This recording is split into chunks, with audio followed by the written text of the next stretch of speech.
در مهمانی خانواده ما برادر ما زنده باشه.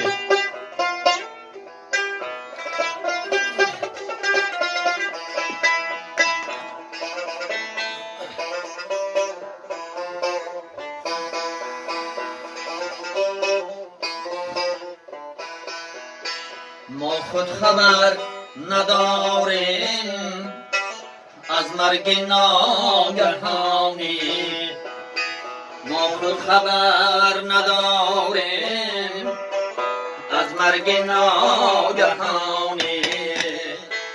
ای دوست نزد من آی تا از غمم رهانی، ای دوست نزد من آی تا از غمم رهانی. از درد و حسرتی دل از آب و خاکین گل بخشا بقای عمرم احساسی جاودانی. ما خود خبر نداریم از مرگ ناگهانی. جونه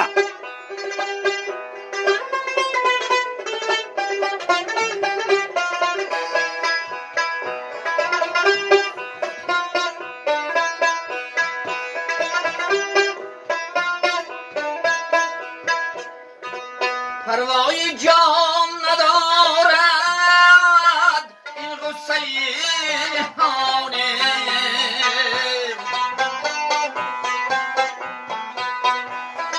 باشد که از غمی عمر تو قصه بخوانی.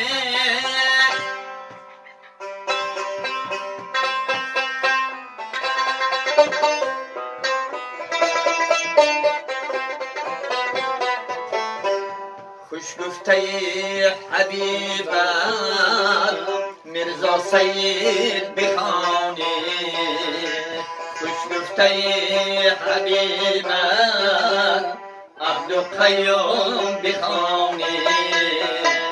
ما خود خبر نداریم از مرگ ناگهانی.